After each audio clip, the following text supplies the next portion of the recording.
উন্মাদনা লেখিকা কায়নাত খান কবিতা পর্ব ৪৩। বাবার বুক ছাড়ো স্বামীর বুকে আশ্বসোনামণি। আনন্দে অশ্রুসিক্ত চোখে একবার বাবার মুখের দিকে তাকায়। সেই চাহনিতে ছিল অসহায় আরতি, শেষবারের মতো আশ্রয় খোঁজার আকুতি। কাপা মায়াভরা কণ্ঠে সে বলে, এই লোকটার সঙ্গে আমি যাব না বাবাই। আকরাম শেখ মেয়ের মাথায় স্নেহভরা হাত বুলিয়ে দিলেন, অথচ সেই হাতের উষ্ণতায় আজ কোনো আশ্বাস নেই, নেই নিরাপত্তার প্রতিশ্রুতি। দীর্ঘশ্বাস চেপে তিনি শান্ত গলায় বললেন, বিয়ের পর স্বামীর বাড়িতেই যেতে হয় মা। কথাগুলো যেন বজ্রাঘাত হয়ে আছড়ে পড়ল আনন্দের বুকের ভেতর। মুহূর্তেই মনে হলো পায়ের নিচের মাটিটুকু সরে গেছে। যে মানুষটা মাত্র একদিন আগেও বুক পেতে তাকে আগলে রেখেছিলেন, আজ তিনি নিজের হাতে তাকে তুলে দিচ্ছেন এমন এক মানুষের কাছে, যার নাম শুনলেই তার অন্তর আতঙ্কে কেঁপে ওঠে। হতভম্ব আনন্দী ছুটে গিয়ে মায়ের আঁচল শক্ত করে আঁকড়ে ধরল। তার কণ্ঠ ভেঙে এলো কান্নায়। মা, মা গো, তুমিও কি আমাকে এমন একজন মানুষের কাছে থাকতে বলবে? আয়না বেগম মেয়ের কাঁপতে থাকা হাত দুটো নিজের মুঠোয় নিয়ে তাকে বুকে টেনে নিলেন। তার বুকও ভারী হয়ে উঠেছে। তবু সমাজের কঠিন বাস্তবতার কাছে একজন মায়ের মমতা আজ বড় অসহায়। ধীরে ধীরে তিনি বললেন, এখন সেই তোর স্বামী আনন্দী, পুরো এলাকা জেনে গেছে তোদের বিয়ের কথা। একবার তোর বাবার সম্মানের কথাটা ভাব মা। কথাগুলো শুনে আনন্দের হাত আলগা হয়ে এলো। ধীরে ধীরে সে মায়ের কাছ থেকে সরে দাঁড়ায়। আশ্চর্যের বিষয়, তার চোখে আর এক ফোঁটা পানিও নেই। হয়তো কান্নারও একটা সীমা থাকে, সেই সীমা পেরিয়ে গেলে মানুষ আর কাঁদতে পারে না। শুধু ভেতরটা নিঃশব্দে ভেঙে চোরমার হয়ে যায়। সে নির্বাক দাঁড়িয়ে রইল। মনের ভেতর একটাই প্রশ্ন বারবার প্রতিধ্বনিত হতে থাকে, একটি মেয়ের ফুলের মতো কোমল স্বপ্নে মোড়ানো জীবন, যে মানুষটা নির্মমভাবে পদদলিত করেছে, তাকে কিভাবে ভালোবাসা যায়? কিভাবে তাকে নিজের জীবনের সঙ্গী হিসেবে মেনে নেওয়া যায়? যে মানুষটাকে দেখলেই বুকের ভেতর ভয় আর ঘৃণা একসঙ্গে জন্ম নেয়, তার সঙ্গে একই ছাদের নিচে বাকি জীবন কাটানোর শক্তি আদৌ কি কোনো মেয়ের থাকে? এরপর হঠাৎই অভি এগিয়ে এসে আনন্দের কবজিটা শক্ত করে চেপে ধরে। সেই আঁকড়ে ধরা স্পর্শে ছিল কর্তৃত্ব, ছিল একরাশ নির্দয় নিশ্চিন্ততা। এরপর আকরাম শেখ ও আয়না বেগমের দিকে তাকিয়ে ঠোঁটের কোণে তাচ্ছিল্যের হাসি টেনে বলে, বউ নিয়ে চললাম, একদম আপনাদের নাতি নাতনি নিয়েই ফিরবো, দোয়া করবেন। কথাগুলো শুনে চারপাশের বাতাস যেন আরো ভারী হয়ে ওঠে। কারো মুখে কোনো শব্দ নেই, প্রতিবাদের ভাষাও যেন সবাই হারিয়ে ফেলেছে। চোখে কালো চশমা এঁটে অভি একরকম দম্ভ ভরা ভঙ্গিতে আনন্দের হাত শক্ত করে ধরে সামনের দিকে হাঁটতে শুরু করে। আনন্দী একবারও হাত ছাড়িয়ে নেওয়ার চেষ্টা করলো না। প্রতিবাদ করার ইচ্ছেটুকু যেন তার ভেতর থেকে নিঃশেষ হয়ে গেছে। যে বাবার বুকে মাথা রাখলে এতদিন পৃথিবীর সব ভয় তুচ্ছ মনে হতো, সেই বটগাছের মতো বিশাল আশ্রয়টি আজ তাকে রক্ষা করতে পারল না। তবে আর কোথায় যাবে সে? কার কাছে গিয়ে দাঁড়াবে? নীরবে অভির সঙ্গে পা বাড়ালো আনন্দী। গাড়ির কাছে পৌঁছে অভি দরজা খুলে তাকে ভেতরে বসিয়ে দিল। তারপর নিজেও চালকের আসনে গিয়ে বসলো। ইঞ্জিনের শব্দে নিস্তব্ধতা ভাঙলেও তাদের দুজনের মাঝখানে জমে থাকা নীরবতা একটুও ভাঙল না। পুরো পথ জুড়ে অভি একবারও কোনো কথা বলল না। আনন্দেও জানালার বাইরে স্থির দৃষ্টিতে তাকিয়ে রইল। গাড়িটা সামনে এগিয়ে চলল, আর তার সঙ্গে সঙ্গে আনন্দের পরিচিত পৃথিবীটাও যেন ধীরে ধীরে পেছনে ফেলে হারিয়ে যেতে লাগলো। গাড়িটা এসে থামে ঠিক অভিদের বাড়ির সামনে। ব্রেক কষার সঙ্গে সঙ্গে দরজা খুলে দ্রুত নেমে পড়ে আনন্দী।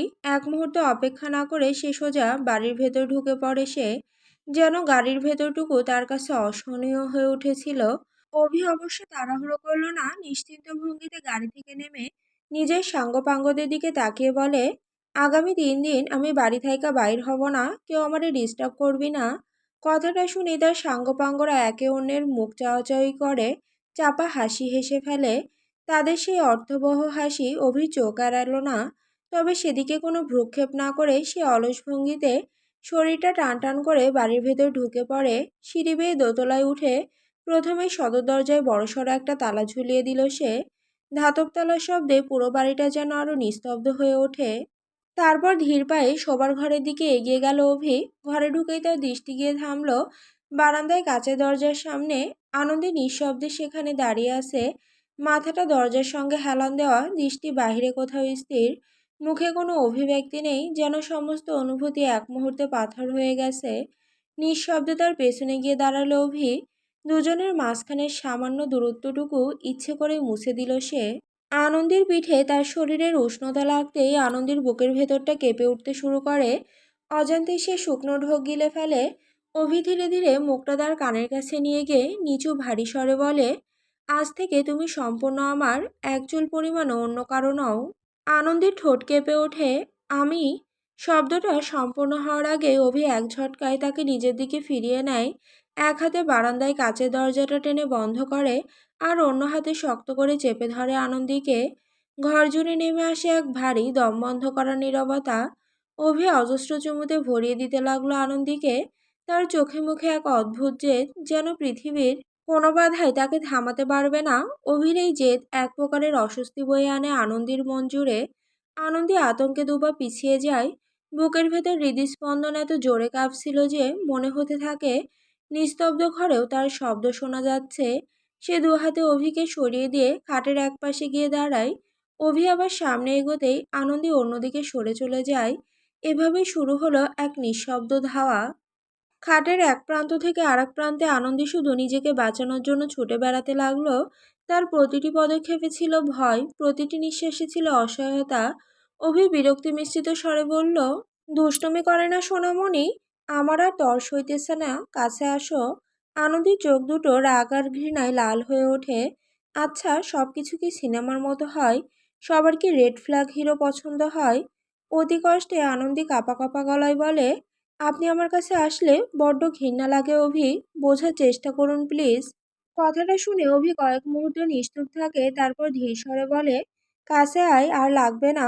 আমি আপনাকে ঘৃণা করি অভি, জানি। অভির অনড়দৃষ্টি আর কঠিন নীরবতা দেখে আনন্দী বুঝে যায় আজ তাকে কোনোভাবে ফিরিয়ে রাখা যাবে না। শেষ চেষ্টা হিসেবে দ্রুত পায়ে হলরুমে গিয়ে টি টেবিলের ওপর রাখা ফল কাটার ছোট্ট ছুরিটা তুলে নেয় সে।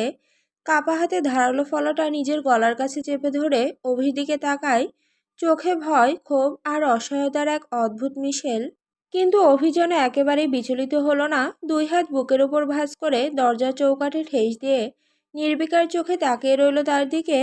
সেই দৃষ্টিতে না ছিল আতঙ্ক, না ছিল তাড়াহুড়ো, ছিল কেবল এক গভীর দুর্বোধ্য স্থিরতা। আনন্দের কণ্ঠ কেঁপে ওঠে, আত্মহত্যা মহাপাপ, কিন্তু আপনার সঙ্গে থাকার চেয়ে সেই পাপ করাটাই বোধহয় সহজ।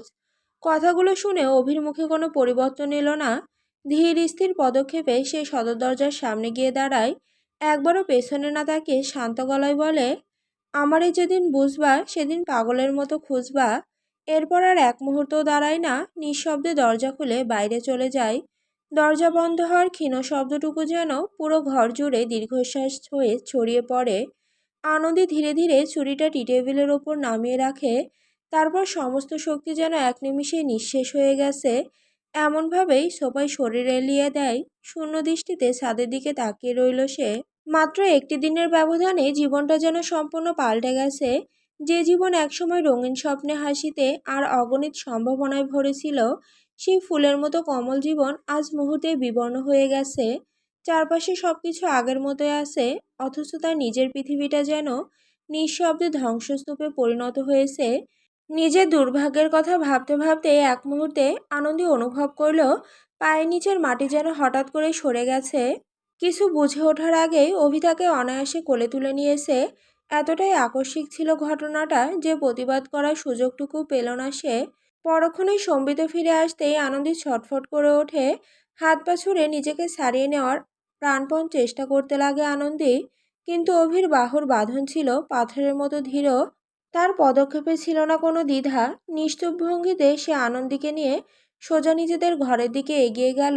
ঘরে ঢুকে অত্যন্ত সাবধানে আনন্দীকে বিছানার কিনারায় বসিয়ে দিল অভি। তারপর ধীর গতিতে ঘুরে দরজাটা ভেতর থেকে বন্ধ করে দেয় সে। দরজা লাগানোর ক্ষীণ শব্দে আনন্দীর বুকের ভেতরটা কেঁপে ওঠে। দরজা থেকে সরে এসে অভি ধীরে ধীরে তার দিকে এগিয়ে আসতে লাগে। প্রতিটি পদক্ষেপ যেন ঘরের নিস্তব্ধতাকে আরো ভারী করে তুলেছিল। আর আনন্দী অজানা আশঙ্কায় বুক ধড়ফড় করতে করতে বিছানার কিনারায় বসে তার প্রতিটি পদক্ষেপ গুনতে লাগে। আনন্দীর একেবারে সামনে এসে দাঁড়ায় অভি। ধীরে হাত বাড়িয়ে তার থুতনিটা আঙুলের ডগায় তুলে ধরল সে। বাধ্য হয়ে চোখ তুলে তাকাতেই অভির ঠোঁটের কোণে হালকা এক তাচ্ছিলের হাসি ফুটে উঠল। কি সমস্যা তোর? আমি তো দেখতে খারাপ না, বডিও মন্দ না, উচ্চতাতেও তোর চেয়ে বেশি, তাহলে আপত্তিটা ঠিক কোথায়?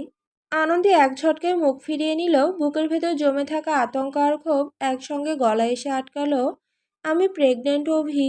কথাটা শুনে অভির মুখে বিস্ময়ের কোনো ছাপ ফুটল না, বরং চোখের কোণে যেন এক চিলতে দুষ্টু হাসি খেলে গেল। শান্ত, প্রায় নির্লিপ্ত কণ্ঠেই সে বলে, পা ঘেঁষাঘেঁষি করলেই প্রেগনেন্ট হয় না সোনামণি।